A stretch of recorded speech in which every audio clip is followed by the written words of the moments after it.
السلام علیکم ورحمۃ اللہ وبرکاتہ۔ معزز ناظرین کرام، اللہ رب العزت کا بے پایا کرم ہے جس کی توفیق اور عنایت سے درس حدیث کی ویڈیو ریکارڈنگ کا سلسلہ چل رہا ہے۔ یہ حدیث کی کتاب ریاض الصالحین ہے اور ہمارا عنوان اور باب جو چل رہا ہے نیکی کے حکم دینے اور برائی سے منع کرنے کے بیان میں ہے، اور درس حدیث کو پیش کرنے کی سعادت مل رہی ہے نشاء اسلامک اور جامعہ انوار حیدرآباد دکن۔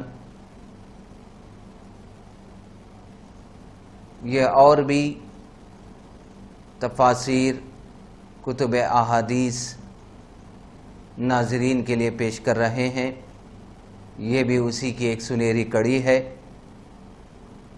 اب آئیے ناظرین، احادیث مبارکہ کی طرف ہم چلتے ہیں۔ ہمارا یہ دوسرا باب ہے، دوسری نشست ہے نیکی کے حکم دینے اور برائی سے منع کرنے کے بیان میں، اور آج 8ویں حدیث سے ہم پیش کر رہے ہیں۔ الثامن عن ابن عباس رضی اللہ تعالی عنہما ان رسول اللہ صلی اللہ علیہ وسلم رأى خاتما من ذهب في يد رجل فنزعه فطرحه وقال يعمد أحدكم إلى جمرة من نار فيجعلها في يده، فقيل للرجل بعدما ذهب رسول الله صلى الله عليه وسلم خذ خاتمك وانتفع به، قال لا والله لا آخذه أبدا وقد طرحه رسول الله صلی اللہ علیہ وسلم، رواہ مسلم۔ نیکی کے حکم دینے اور برائی سے منع کرنے کے بیان میں یہ 8ویں حدیث مبارکہ ہے، جس کے راوی حضرت سیدنا ابن عباس رضی اللہ تعالی عنہما بیان کرتے ہیں کہ آقا علیہ الصلوۃ والسلام نے سونے کی انگوٹھی کسی مرد کے ہاتھ میں دیکھی تو آپ نے اس کو اتار کر پھینک دیا اور فرمایا تم میں سے کوئی آگ کے انگارے کا ارادہ کر کے ہاتھ میں ڈال لیتا ہے۔ رسول اللہ صلی اللہ علیہ وسلم کے تشریف لے جانے کے بعد اس آدمی کو کہا گیا اپنی انگوٹھی کو لے لو اور اس سے نفع اٹھا لو۔ اس نے انکار کیا اور کہا اللہ کی قسم جس کو آقا علیہ الصلوۃ والسلام نے پھینک دیا ہے میں اس کو کبھی نہ لوں گا۔ اس حدیث مبارکہ کے متن اور ترجمے کے بعد تشریح کی جانب ہم چلتے ہیں۔ سونے کی انگوٹھی مرد کے لیے حرام ہے، جیسا کہ حدیث مبارکہ کے ترجمے میں ہم نے سماعت کیا ہے۔ اعلی حضرت رحمت اللہ علیہ اس طرح کے معاملات میں بہت زیادہ متحرک تھے، چنانچہ مفتی اعظم کی استقامت و کرامت صفحہ 144 پر رئیس القلم حضرت علامہ ارشد القادری کے حوالے سے نقل ہے کہ مفتی اعظم ہند کے لیے سب سے زیادہ تکلیف دہ وہ منظر ہوتا تھا جب وہ کسی مسلمان کو اسلامی شریعت کی خلاف ورزی کرتے ہوئے پاتے۔ امر بالمعروف والنہی عن المنکر یعنی نیکی کا حکم دینے اور برائی سے منع کرنے کا فرض ادا کرتے وقت وہ چھوٹے بڑے امیر و غریب حاکم و محکوم کے درمیان کوئی امتیاز نہیں کرتے تھے۔ ان کے دربار کا عام معمول تھا کہ کوئی بڑے سے بڑا رئیس ہو یا اونچے سے اونچے منصب کا آفیسر ان کی خدمت میں حاضر ہوتے وقت اگر اس کی انگلی میں سونے کی انگوٹھی ہوتی تو وہ فوراً اتروا دیتے اور نہایت شفقت اور محبت کے ساتھ انہیں تلقین فرماتے کہ از روح شریعت محمدی صلی اللہ علیہ وسلم مردوں کے لیے کئی صورتوں میں سونے کا استعمال حرام ہے۔ پھر دل کا ملک یعنی فتح کرنے والے لہجے میں ارشاد فرماتے میٹھے انداز میں، پر کوئی گناہ لمحے دو لمحے یا گھنٹے دو گھنٹے کا ہوتا ہے، لیکن سونے کی انگوٹھی کا گناہ ایسا گناہ ہے کہ جب تک پہنے رہو مسلسل گناہ ہی گناہ ہے۔ سونے کی انگوٹھی پہننے والے پر انفرادی کوشش۔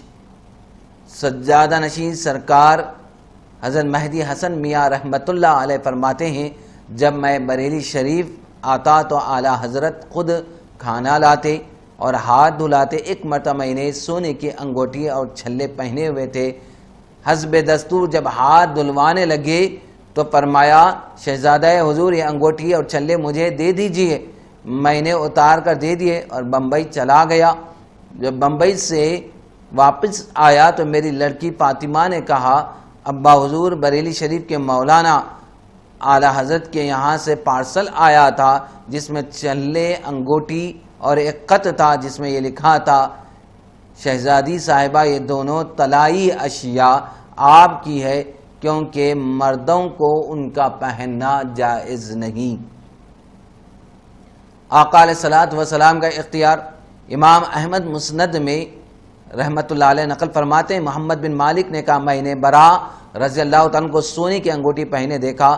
لوگ ان سے کہتے تھے آپ سونے کی انگوٹھی کیوں پہنتے ہیں، حالانکہ آقا علیہ الصلوۃ والسلام نے اس سے منع کیا ہے۔ برا رضی اللہ تعالیٰ عنہ فرمایا ہم آقا علیہ الصلوۃ والسلام کی خدمت اقدس میں حاضر تھے، حضور کے سامنے اموال غنیمت غلام و متاع حاضر تھے، حضور تقسیم فرما رہے تھے، سب اونٹ بانٹ چکے، یہ انگوٹھی باقی رہ گئی۔ حضور نے نظر مبارک اٹھا کر اپنے صحابہ کرام کو دیکھا، پھر نگاہ نیچی کر لی، پھر نظر اٹھا کر ملاحظہ فرمایا، پھر نگاہ نیچی کر لی، پھر نظر اٹھا کر دیکھا اور مجھے بلایا، اے برا میں حاضر ہو کر حضور کے سامنے بیٹھ گیا۔ آقا علیہ الصلوۃ والسلام نے انگوٹھی لے کر میری کلائی میں تھما دی، پھر فرمایا پہن لے جو کچھ تجھے اللہ و رسول پہناتے ہیں صلی اللہ علیہ وسلم۔ تو یہ آقا علیہ الصلوۃ والسلام کا اختیار ہے۔ برا رضی اللہ تعالیٰ فرماتے ہیں تم لوگ کیوں کر مجھے کہتے ہو کہ میں وہ چیز اتار ڈالوں جسے اللہ کے رسول صلی اللہ علیہ وسلم نے فرمایا لے پہن لے جو کچھ اللہ اس کے رسول نے پہنایا جل جلالہ وصلی اللہ تعالی علیہ وسلم۔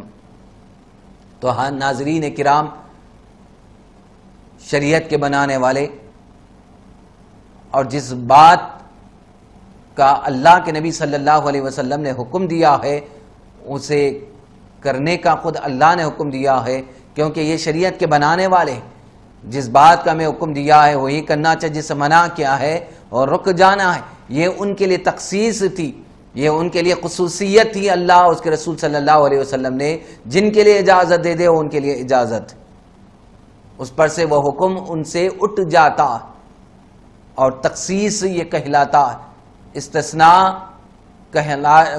کہلاتا، تو یہ ان کے لیے تخصیص تھی۔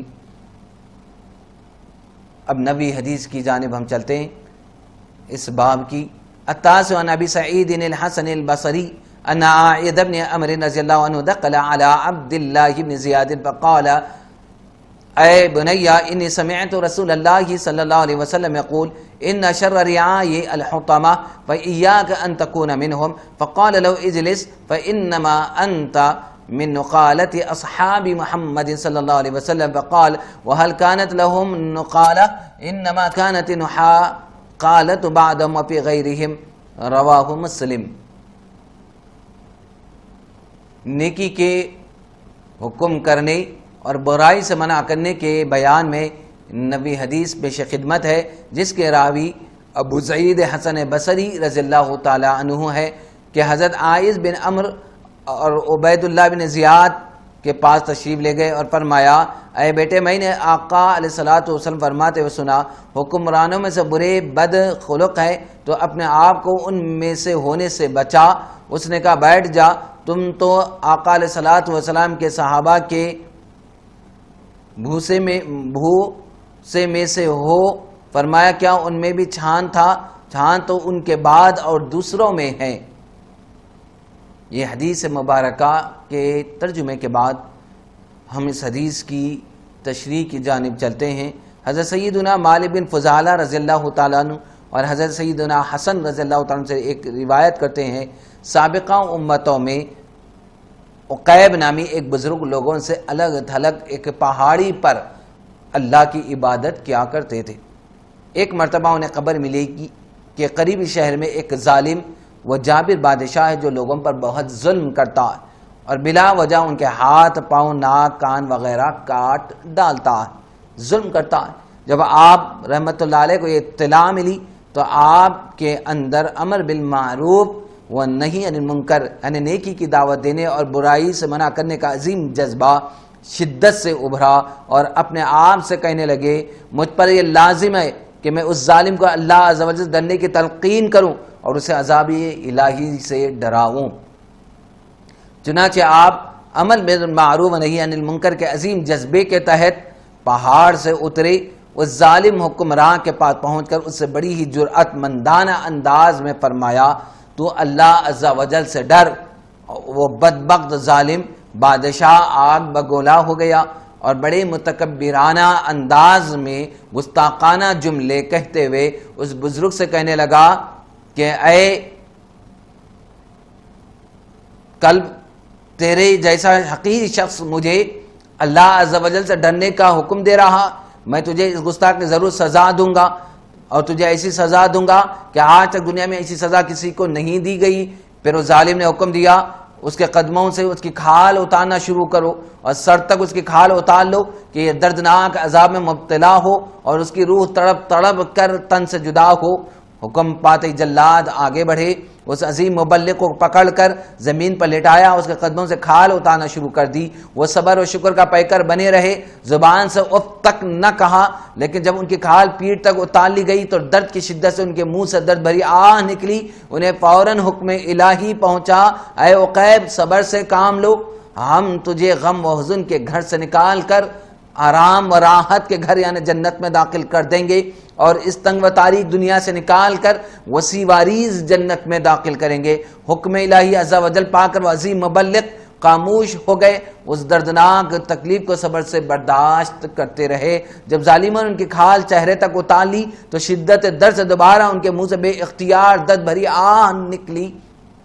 انہیں پھر حکم الہی عز و جل پہنچا، اے عقیب تیری اس مصیبت پر دنیا اور آسمان کی مخلوق رو رہی ہے، تمہاری اس تکلیف نے فرشتوں کی توجہ تمہاری طرف کرا دی ہے۔ اگر تو نے تیسری مرتبہ ایسی پر درد آہ بری تو میں اس ظالم قوم پر دردناک عذاب بھیجوں گا اور انہیں شدید عذاب کا مزہ چکھاؤں گا۔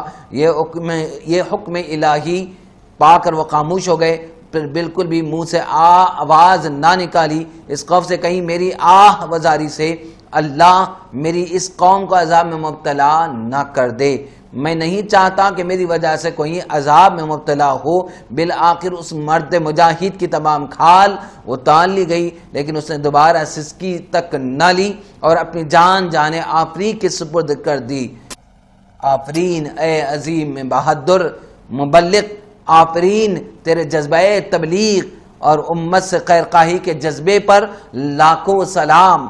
تو نے نیکی کی دعوت کی خاطر کتنی شدید تکالیف برداشت کی اور ظالم و جابر حاکم کا ظلم و جبر تجھے امر بالمعروف و نہی عن المنکر کے عظیم مقصد سے نہ روک سکا، اور تو نے اس کے سامنے حق بات کہہ کر جہاد اکبر کیا، پھر امت کی خیر خواہی کی خاطر شدید تکلیف کے باوجود اف تک اپنی زبان سے نہ کہی اور جان نے حقیقی محبوب حقیقی کے حوالے کر دی۔ اے مرد مجاہد تیری ان پاکیزہ خصلتوں پر ہماری ہزاروں جانیں قربان ہو، اللہ عز و جل تجھے ہماری طرف سے اچھی جزا عطا فرمائے اور تیرے صدقے میں بھی نیکی کی دعوت عام کرنے کی توفیق عطا فرمائے۔ خیر خواہی امت کا عظیم جذبہ ہمیں بھی عطا فرمائے اور ہر وقت سنتوں کی تبلیغ کی سعادت عطا فرمائے، آمین۔ اب اس باب کے 10ویں حدیث کی جانب ہم چلتے ہیں۔ العاشر عن حذیفہ رضی اللہ عنہ النبی صلی اللہ علیہ وسلم قال والذی نفسی بیدہ لتأمرن بالمعروف ولتنہون عن المنکر او لیوشکن اللہ ان یبعث علیکم عقابا منہ ثم تدعونه فلا يستجاب لكم رواه الترمذی وقال حدیث حسن۔ نیکی کے حکم کرنے اور برائی سے منع کرنے کے بیان میں 10ویں حدیث جس کے راوی سیدنا حذیفہ رضی اللہ تعالی عنہ ہے، وہ روایت کرتے ہیں کہ آپ نے فرمایا، آقا علیہ الصلوۃ والسلام سے روایت کرتے ہیں، آپ نے فرمایا اس ذات کی قسم جس کے قبضے میں میری جان ہے، تم نیکی کا حکم ضرور کرو گے اور برائی سے ضرور روکو گے۔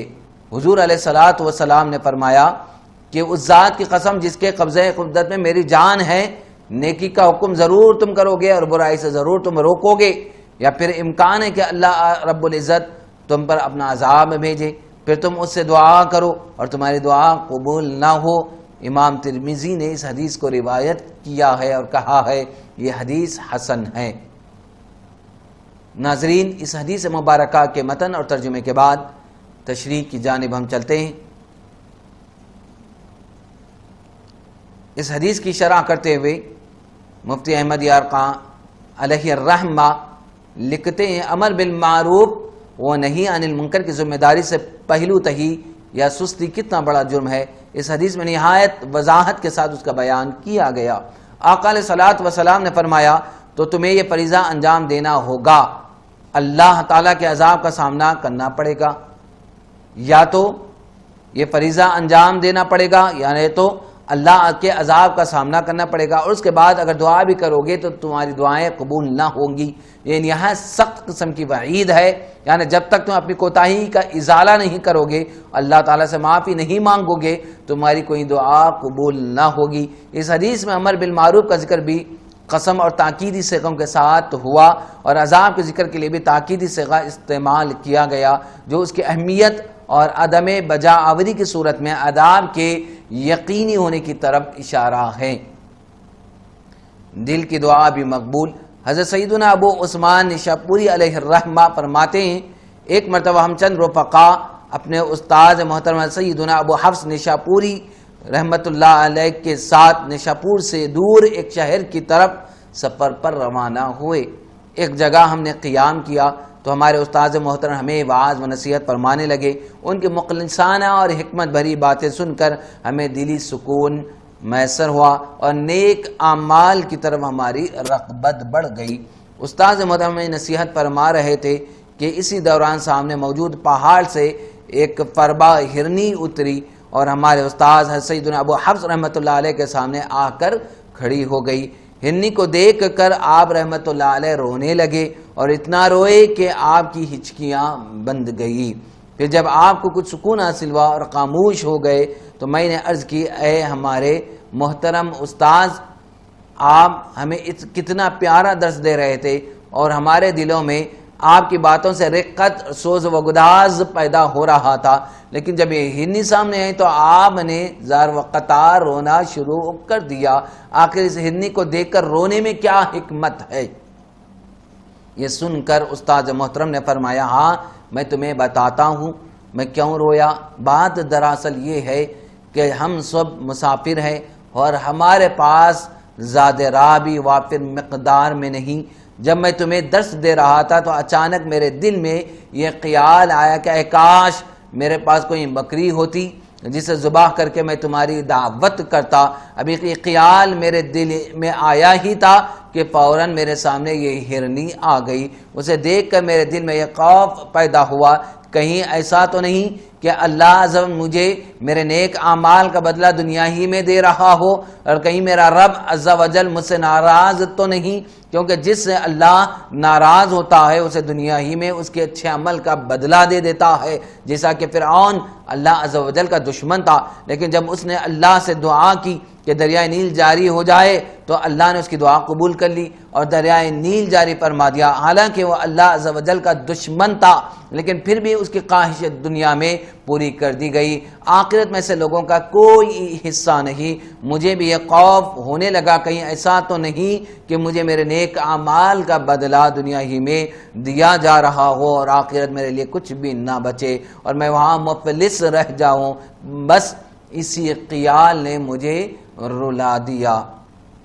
سبحان اللہ، یہ بزرگان دین، اولیاء، صلحاء جو اپنے دل میں بے انتہا اللہ کا ڈر اور خوف و خشیت رکھا کرتے تھے اور ہمیشہ اللہ کی بارگاہ میں، اللہ کی یاد میں رویا کرتے، گریہ وزاری کرتے تھے، جیسا کہ واقعہ ہم نے سماعت کیا ہے۔ اب آگے احادیث مبارکہ کی جانب چلتے ہیں۔ الحادی عشر عن ابی سعید الخدری رضی اللہ عنہ عن النبی صلی اللہ علیہ وسلم قال افضل الجہاد کلمۃ عدل عند سلطان جائر رواہ ابو داود والترمذی وقال حدیث حسن۔ نیکی کے حکم کرنے اور برائی سے روکنے کے بیان میں 11ویں حدیث مبارکہ ہے، جس کے راوی ابو سعید خدری رضی اللہ تعالی عنہ ہے۔ وہ فرماتے ہیں کہ آقا علیہ الصلوۃ والسلام نے فرمایا کہ زیادہ فضیلت والا جہاد، سب سے افضل ترین جہاد ظالم حکمران کے روبرو انصاف کی بات کہنا ہے۔ اسے ابو داود اور امام ترمذی نے روایت کیا ہے اور کہا ہے کہ یہ حدیث حسن ہے۔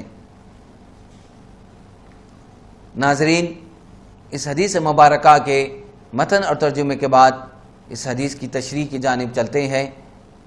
حضرت سیدنا علی بن زید رحمۃ اللہ علیہ سے منقول ہے کہ حضرت سیدنا طاؤس رحمۃ اللہ علیہ نے فرمایا ایک مرتبہ موسم حج میں حجاج بن یوسف مکہ مکرمہ زادہ اللہ شرفا و تعظیما آیا تو مجھے اپنے پاس بلوایا۔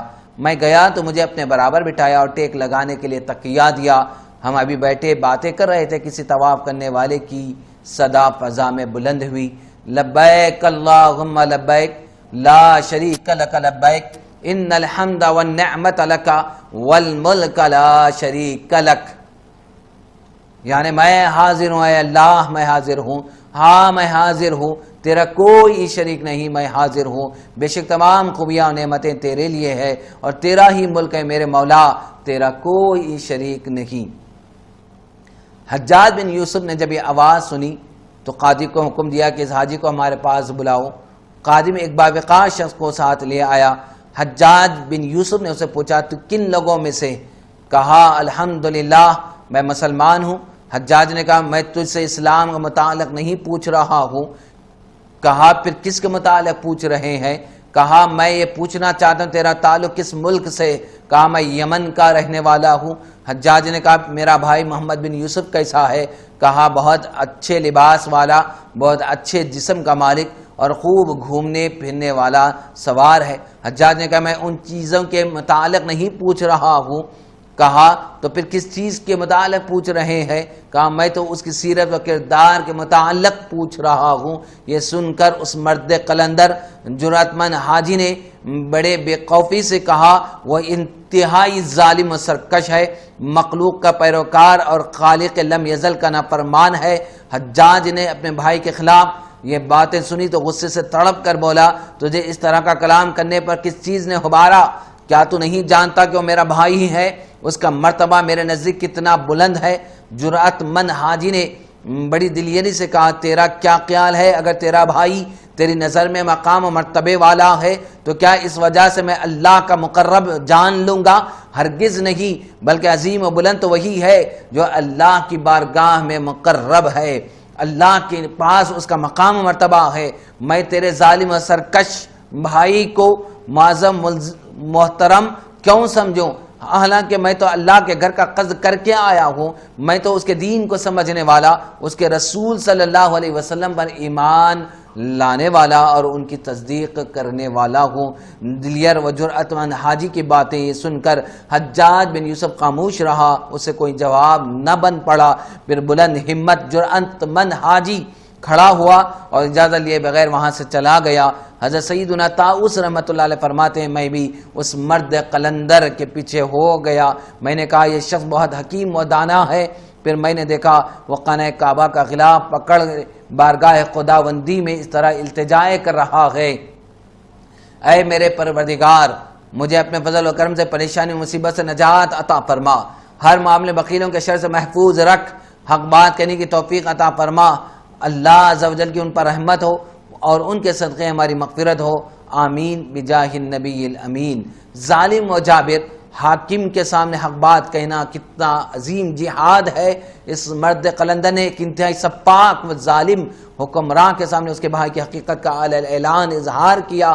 حجاج بن یوسف کا رعب و دبدبا اس مرد مجاہد کے لیے کسی قسم کی رکاوٹ نہ بن سکا، اسے خوف تھا تو بس خدائے بزرگ و برتر کا، اور یہ بات روز روشن کی طرح یہاں ہے کہ جو اللہ سے ڈرتا ہے وہ مخلوق سے نہیں ڈرتا بلکہ مخلوق اس سے ڈرتی ہے۔ ہر معاملے میں اخلاص شرط ہے، جو مخلص ہے وہ کامیاب و کامران ہے۔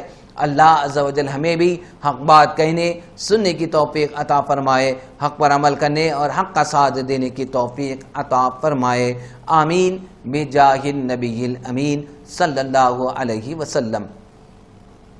الثانی عشرہ عن ابی عبداللہ طارق بن شہاب البجلی الاحمسی رضی اللہ عنہ ان رجلا سأل النبی صلی اللہ علیہ وسلم قد وضع رجله فی الغرز ای الجہاد افضل قال کلمۃ حق عند سلطان جابر رواہ النسائی باسناد صحیح۔ نیکی کے حکم کرنے اور برائی سے منع کرنے کے بیان میں 12ویں حدیث جس کے راوی ابو عبداللہ طارق بن شہاب بجلی الاحمسی سے روایت ہے کہ ایک آدمی نے آقا علیہ الصلوۃ والسلام سے افضل جہاد کے بارے میں پوچھا۔ اس وقت آقا علیہ الصلوۃ والسلام رکاب میں پاؤں رکھ لیا تھا، فرمایا ظالم بادشاہ کے سامنے حق بات کہنا۔ اس حدیث کو امام نسائی نے سند صحیح سے روایت کیا ہے۔ حدیث مبارکہ میں یہ بھی لفظ آیا الغرض، اونٹ کے کجاوے کے رکاب کا چمڑے یا لکڑی سے ہونا، اور بعض کے جس چیز سے بھی رکاب پائیدان وغیرہ ہو وہ غرض کہلاتا ہے، غین را زا۔ اب اس حدیث مبارکہ کے متن اور ترجمے کے بعد تشریح کی جانب چلتے ہیں۔ ایک روز حضرت سیدنا منصور بن عمار رحمۃ اللہ علیہ بصرہ کی گلیوں میں سے گزر رہے تھے۔ آپ نے ایک جگہ ایک محل نما عمارت دیکھی جس کی دیواریں نقش و نگار سے مزین تھی۔ اس کے اندر خدام کا ایک ہجوم تھا جو ادھر ادھر بھاگ دوڑ کر مختلف کاموں کو سر انجام دینے میں مصروف تھے۔ اس میں بے شمار خیمے بھی لگے ہوئے تھے اور محل کے دروازے پر دربان بالکل اسی طرح سے بیٹھے تھے جس طرح بادشاہ کے محل کے باہر بیٹھے ہوتے ہیں۔ اس محل نما عمارت کے منقش دیوان خانے میں سونے چاندی کا جڑا ہوا تخت رکھا ہوا تھا۔ آپ نے ایک انتہائی خوبصورت نوجوان کو اس پر بیٹھے ہوئے دیکھا جس کے اطراف نوکر اور خدام ہاتھ باندھے کسی اشارے کے منتظر تھے۔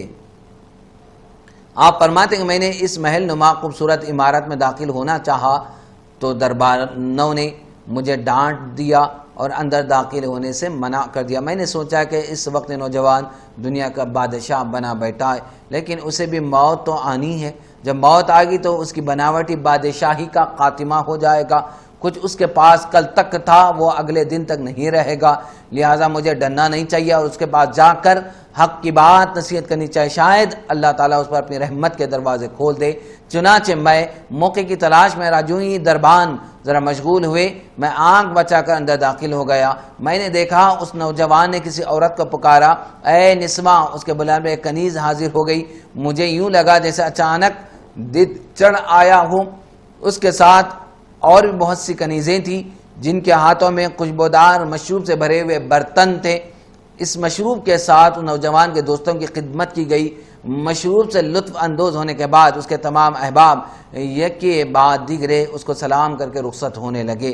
جب وہ دروازے تک پہنچے تو انہوں نے مجھے دیکھ لیا اور مجھے ڈانٹنا شروع کر دیا۔ میں نے ان سے خوف زدہ ہونے کے بجائے پوچھا کہ یہ نوجوان کون ہے؟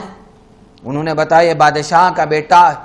میں یہ سن کر تیزی سے اس نوجوان کی طرف بڑھا اور ان کے سامنے جا کر رک گیا۔ جب بادشاہ کے بیٹے نے مجھ جیسے فقیر کو بالکل اپنے سامنے کھڑا پایا تو سخت غصے میں آ گیا اور کہنے لگا، ارے پاگل تو کون ہے؟ تجھے کس نے اندر داخل ہونے دیا ہے اور تو میری اجازت کے بغیر یہاں کیسے آیا؟ میں نے کہا، اے بادشاہ ذرا ٹھہر جائیے، میری لا علمی کو اپنے علم اور میری خطا کو اپنے کرم سے درگزر کیجیے، میں ایک طبیب ہوں۔ میرا اتنا کہنے سے اس کا غصہ ٹھنڈا پڑ گیا اور کہنے لگا، ٹھیک ہے، ذرا ہمیں بتائیے کہ آپ کیسے طبیب ہیں؟ میں نے کہا، میں گناہوں کے درد اور نافرمانیوں کے زخموں کا علاج کرتا ہوں۔ اس نے کہا، اپنا علاج بیان کرو۔ میں نے کہا، اے شہزادے، تو اپنے گھر میں آرام سے تخت پر تکیہ لگائے بیٹھا ہے اور لہو لعب میں مصروف، اور تیرے کارندے باہر لوگوں پر ظلم و ستم کے پہاڑ توڑ رہے ہیں۔ کیا تجھے اللہ سے خوف نہیں آتا؟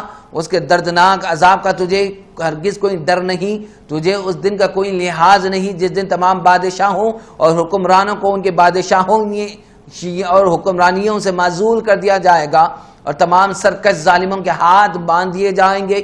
یاد کر اس اندھیری رات کو جو یوم قیامت کے بعد آنے والی ہے، اور جہنم کی وہ آگ جو غصے کی وجہ سے پھٹنے والی ہے اور غیظ و غضب سے چنگاڑ رہی ہے۔ سب لوگ اس کے خوف سے حواس باختہ ہو جاتے ہیں۔ عقل مند آدمی کو تو دنیا کی فانی نعمتیں چھن جانے والی حکومتوں اور عورتوں کہ ان خوبصورت بدنوں سے دھوکہ نہیں کھانا چاہیے جو مرنے کے بعد صرف 3 دن میں خون پیپ اور بدبودار لوتھڑوں میں تبدیل ہو جاتے ہیں، بلکہ عقل مند آدمی تو جنت کی ان عورتوں کا طالب ہوتا ہے جن کا خمیر کستوری عنبر اور کافور سے اٹھایا گیا ہے، جو اتنی حسین و جمیل ہے کہ آج تک کسی نے ان جیسی حسین و جمیل عورت نہ دیکھی ہے اور نہ ہی سنی ہے۔ اللہ تعالیٰ نے انہی کے متعلق فرمایا، فیہن قاصرات الطرف لم یطمثہن انس قبلہم ولا جان فبأی آلاء ربکما تکذبان کأنہن الیاقوت والمرجان۔ ان بچھونوں پردہ عورتیں ہیں کہ شوہر کے سوا کسی کو آنکھ اٹھا کر نہیں دیکھتی، ان سے پہلے انہیں نہ چھوا کسی آدمی اور نہ جن نے، تو اپنے رب کی کون سی نعمت جھٹلاؤ گے؟ گویا وہ لال اور یاقوت اور مونگا ہے، یعنی ہیرے اور جواہرات ہیں۔ لہذا دانا وہی ہے، عقل مند وہی ہے جو جنت کی نعمتوں کی خواہش رکھے اور عذاب جہنم سے بچنے کی کوشش کرے۔ میری یہ باتیں سن کر بادشاہ کے بیٹے نے ایک ٹھنڈی آہ بری اور کہنے لگا، اے طبیب، تو نے کسی اصلاح کے بغیر ہی مجھے قتل کر ڈالا ہے۔ مجھے بتاؤ، کیا ہمارا رب اپنے نافرمان بھگوڑے بندوں کو قبول کر لیتا ہے؟ کیا وہ مجھ جیسے گناہگار کی توبہ قبول کرے گا؟ میں نے کہا، کیوں نہیں، وہ بڑا غفور و رحیم ہے، کریم ہے۔ میرا ایک کہنا تھا کہ اس نے اپنی قیمتی عبا چاک کر ڈالی، یعنی پھاڑ ڈالی، اور محل کے دروازے باہر نکل گیا۔ چند سالوں بعد جب میں حج کے لیے بیت اللہ شریف گیا تو دیکھا کہ وہاں ایک نوجوان طواف کعبہ میں مصروف ہے۔ اس نے مجھے سلام کیا، کہنے لگا، آپ نے مجھے پہچانا نہیں؟ میں وہی بادشاہ کا بیٹا ہوں جس نے آپ کی باتیں سن کر توبہ کی تھی۔ سبحان اللہ۔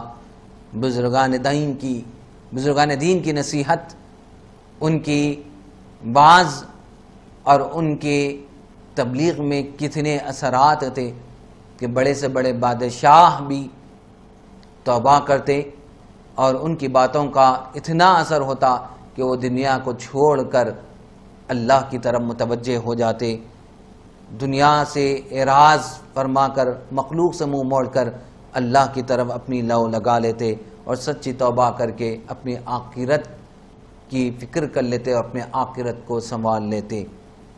اب آئے اس حدیث مبارکہ کی جانب چلتے ہیں، 13ویں حدیث کی جانب۔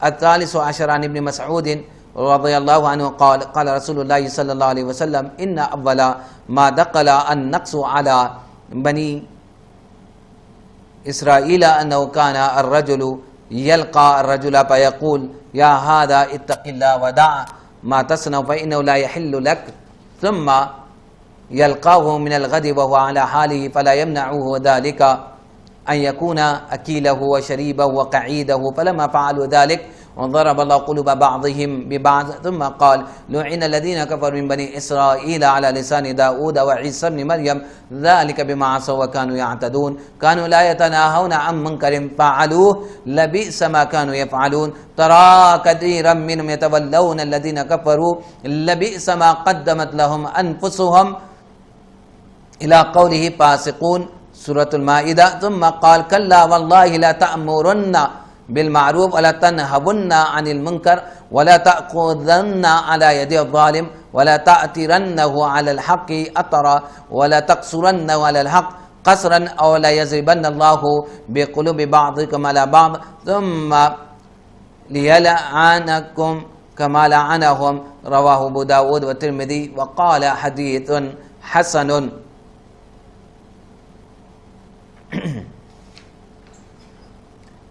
نیکی کے حکم کرنے اور برائی سے منع کرنے کے بیان میں یہ 13ویں حدیث مبارکہ ہے جس کے راوی حضرت سیدنا ابن مسعود رضی اللہ تعالی عنہ ہے. وہ فرماتے ہیں کہ آقا علیہ الصلوۃ والسلام نے فرمایا بنی اسرائیل میں ایک خرابی اس طرح شروع ہوئی کہ ایک آدمی دوسرے کو ملتا تو کہتا اے خبردار اللہ سے ڈرو اپنا کام چھوڑ یہ تیرے لیے حلال نہیں. بعد میں پھر اس کو ملتا تو وہ اسی حال پر ہوتا اور وہ اس کے ساتھ مل کر کھانے پینے بیٹھنے کی وجہ سے منع نہ کرتا. جب انہوں نے ایسا کیا تو اللہ نے بعض کے قلوب کی وجہ سے بعض پر مہر لگا دی. پھر آپ صلی اللہ علیہ وسلم نے یہ آیت پڑھی کہ بنی اسرائیل کے کفار حضرت داؤد حضرت عیسیٰ ابن مریم کی زبان پر لعنت کیے گئے. اس کا سبب ان کی نافرمانی اور حد سے تجاوز تھا اور اس برے کام سے جسے وہ کرتے تھے ایک دوسرے کو منع نہ کرتے. یقیناً ان کا یہ کام بہت برا تھا. تو تم ان میں سے بہت سوں کو دیکھو گے کہ کفار سے دوستی قائم کرتے ہیں جو اپنے لیے آگے بھیجتے ہیں. کیا ہی برا ہے. فاسقون تک تلاوت فرمائی. پھر فرمایا اللہ کی قسم تم نیکی کا حکم ضرور دو گے اور برائی سے ضرور منع کرو گے. ظالم کے ہاتھ روکنے کے لیے پکڑو گے اس کو حق پر موڑو گے اور حق پر مجبور کرو گے. یا اللہ تم میں سے بعض کے دلوں کی وجہ سے دوسرے بعض کے دلوں پر مہر لگا دیں گے پھر تم پر لعنت کرے گا جس طرح بنی اسرائیل پر لعنت کی گئی. ابو داؤد اور ترمذی نے اس حدیث کو روایت کیا اور ترمذی نے کہا یہ حدیث حسن ہے.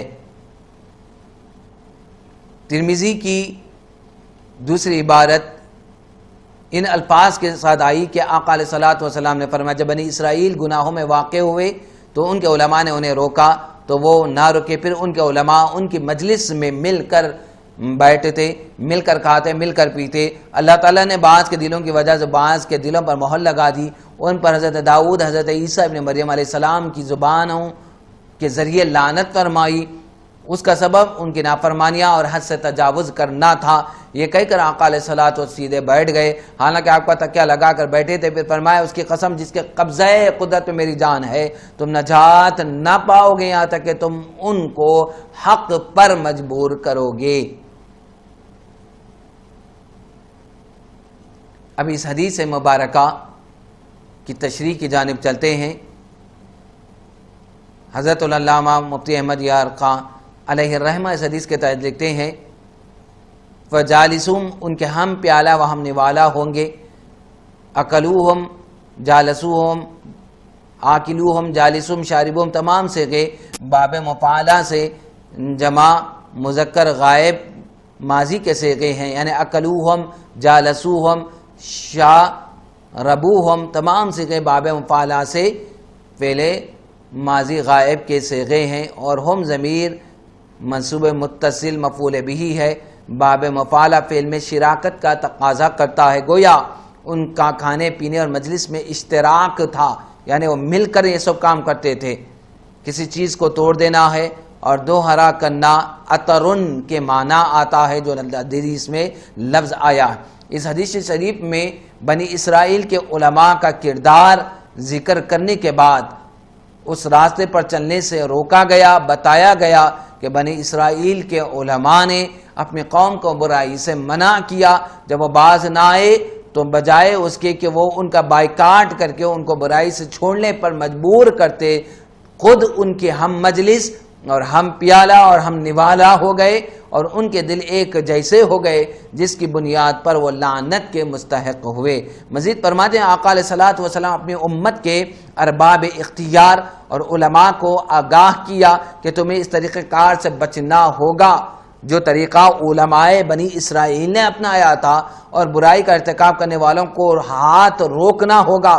منافقت و مداہنت سے کام لینے کے بجائے غیرت ایمانی کا مظاہرہ کرنا، امر بالمعروف نہی عن المنکر سے متعلق اپنی ذمہ داری کو پورا کرنا ہوگا، ظالم کا ہاتھ روک کر اسے راہ حق پر لانا ہوگا، ورنہ تم بھی بنی اسرائیل کی طرح لعنت کے مستحق ہو جاؤ گے۔ العیاذ باللہ منہ۔ زبان لٹک کر سینے پر آ گئی۔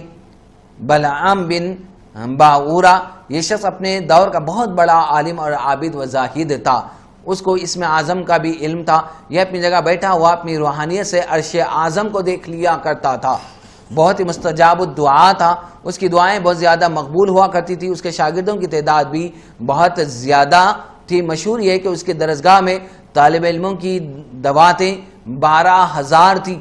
جب حضرت موسیٰ علیہ السلام قوم جبارین سے جہاد کرنے کے لیے بنی اسرائیل کے لشکروں کو لے کر روانہ ہوئے تو بلعام بن باعورہ کی قوم اس کے پاس گھبرائی ہوئے آئی اور کہا کہ حضرت موسیٰ علیہ السلام بہت ہی بڑے اور نہایت طاقتور لشکر لے کر حملہ آور ہونے والے ہیں، اور وہ چاہتے ہیں کہ ہم لوگوں کو ہماری زمینوں سے نکال کر یہ زمین اپنی قوم بنی اسرائیل کو دے دیں، اس لیے آپ حضرت موسیٰ علیہ السلام کے لیے ایسی بددعا کر دیجئے کہ وہ شکست کھا کر واپس چلے جائے۔ آپ چونکہ مستجاب دعوات ہیں اس لیے آپ کی دعا ضرور قبول ہو جائے گی۔ یہ سن کر بلعام بن باعورہ کانپ اٹھے اور کہنے لگے کہ تمہارا برا ہو، خدا کی پناہ حضرت موسیٰ اللہ کے رسول ہیں، ان کے لشکر میں مومنہ فرشتوں کی جماعت ہے، ان پر بھلا میں کیسے کس طرح بددعا کر سکتا ہوں؟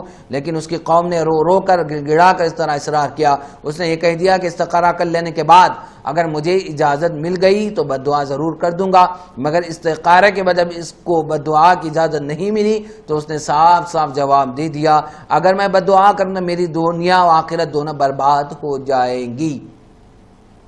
اس کے بعد اس کی قوم نے بہت سے گراں قدر ہدایا اور تحفے اس کی خدمت پیش کر کے بے پناہ اصرار کیا، یہاں تک کہ بلعام بن باعورہ پر حرص اور لالچ کا بھوت سوار ہو گیا اور وہ مال کے جال میں پھنس گیا اور اپنی گدھی پر سوار ہو کر بددعا کے لیے چل پڑا۔ راستے میں بار بار اس کی گدھی ٹھہر جاتی اور منہ موڑ کر بھاگ جانا چاہتی تھی، مگر یہ اس کو مار مار کر آگے بڑھاتا رہا، یہاں تک کہ گدھی کو اللہ نے گویائی کی طاقت عطا فرمائی۔ اس نے کہا افسوس اے بلعام باعورہ، تو کہاں اور کدھر جا رہا ہے؟ دیکھ میرے آگے فرشتے ہیں جو میرا راستہ روکتے ہیں، میرا منہ موڑ کر مجھے پیچھے ڈھکیل رہے ہیں۔ اے بلعام تیرا برا ہو، کیا تو اللہ کے نبی مومنین کی جماعت پر بددعا کرے گا؟ گدھی کی تقریر سن کر بھی بلعام باعورہ واپس نہیں ہوا، یہاں تک کہ حسبان نامی پہاڑ پر چڑھ گیا اور بلندی سے حضرت موسیٰ کے لشکروں کو بغور دیکھا۔ مال و دولت کے لالچ میں اس نے بددعا شروع کر دی، لیکن خدا کی شان کو حضرت موسیٰ کے لیے بددعا کرتا تھا، مگر اس کی زبان پر اس کی قوم کے لیے بددعا جاری ہوتی تھی۔ یہ دیکھ کر کئی مرتبہ اس کی قوم نے ٹوکا کہ اے بلعام تم تو الٹی بددعا کر رہے ہو، تو اس نے کہا اے میری قوم میں کیا کروں، میں بولتا کچھ اور ہوں، میری زبان سے کچھ اور ہی ادا ہوتا ہے، نکلتا ہے۔ پھر اچانک اس پر ایک غضب الہی نازل ہو گیا کہ ناگہاں اس کی زبان لٹک کر اس کے سینے پر آ گئی۔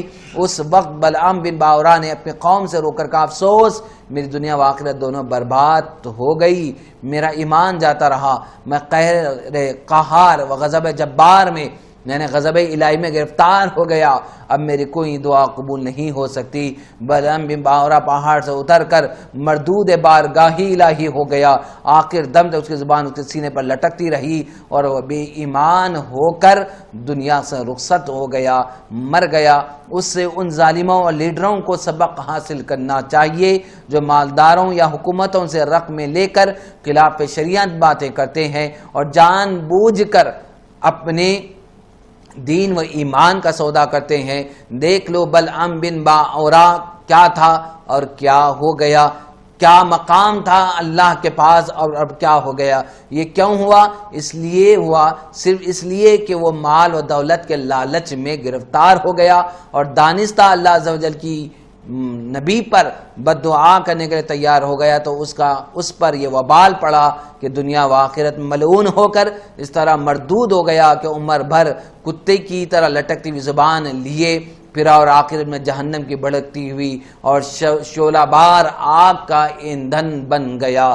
لہٰذا ہر مسلمان خصوصاً علماء مشائخ کو مال و دولت کے ہرس اور لالچ کے جال سے ہمیشہ پرہیز کرنا چاہیے اور ہرگز کبھی بھی مال کی تمام دین کے اندر مداہنت یعنی چاپلوسی نہیں کرنی چاہیے، ورنہ خوب سمجھ لو کہ قہر الہی عز و جل کی تلوار لٹک رہی ہے، والعیاذ باللہ منہ۔ اللہ ہم سب کی حفاظت فرمائے۔ اب اس بیان کے اگلی حدیث کی جانب چلتے ہیں، یعنی نیکی کے حکم کرنے اور برائی سے منع کرنے کے بیان میں 14ویں حدیث سے مبارکہ پیش ہے۔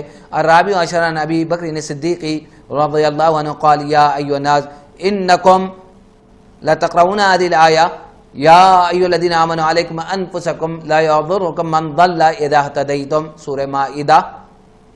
وإنی سمعت رسول اللہ صلی اللہ علیہ وسلم یقول ان الناس اذا رأوا الظالم فلم یأخذوا علی یدیہ اوشک ان یعمهم اللہ بعقاب منہ، رواہ ابو داؤد والترمذی والنسائی باسانید صحیحہ۔ اس باب کی 14ویں حدیث جس کے راوی حضرت ابو بکر صدیق رضی اللہ تعالی عنہ ہے، وہ فرماتے ہیں کہ انہوں نے روایت کیا، فرمایا اے لوگو تم یہ آیت پڑھتے ہو کہ اے ایمان والو اپنی جان کا خیال کرو، گمراہ ہونے والے تمہیں نقصان نہ دیں گے اگر تم ہدایت پر ہو، یہ آیت تم کو مغالطے میں غلطی میں نہ ڈالے۔ اور میں نے آقا علیہ الصلوۃ والسلام کو فرماتے ہوئے سنا، لوگ جب ظالم کو دیکھیں پھر اس کے ہاتھوں کو گرفت میں لے کر نہ روکے تو قریب ہے اللہ تعالیٰ ان پر عام عذاب کو بھیج دے۔ اس حدیث کو امام ابو داؤد نے اور ترمذی نے اور نسائی نے اسناد صحیحہ کے ساتھ روایت کیا ہے اپنی اپنی صحیح میں۔ ناصر الدین ناصر المدنی حفظہ اللہ اس حدیث کی شرح لکھتے ہوئے کہتے ہیں کہ مفتی احمد یارقا علیہ الرحمہ اس حدیث کے تحت لکھتے ہیں ان روایات سے یہ بات واضح ہوتی ہے کہ اس تبدیلی کا تعلق طاقت سے ہے کہ یعنی برائی کو بدلنے والے لوگ اس بات کی طاقت رکھنے کے باوجود نہ بدلیں تو وہ بھی عذاب کے مستحق ہوں گے۔ حضرت شیخ عبدالحق محدث دہلوی رحمۃ اللہ علیہ فرماتے ہیں یہ آیت عام اور مطلق نہیں بلکہ مقید اور خاص ہے، یعنی جب لوگ تمہاری بات نہ سنیں تو آپ اپنی اصلاح میں مصروف ہو جاؤ اور اس صورت میں ان کے گناہ کا تم پر کوئی اثر نہ ہوگا۔ حضرت عبداللہ ابن مسعود رضی اللہ عنہ نے فرمایا یہ بات ہمارے دور سے متعلق نہیں، اس وقت لوگ نیکی کی بات سنتے اور قبول کرتے ہیں، یہ زمانہ بعد میں آئے گا۔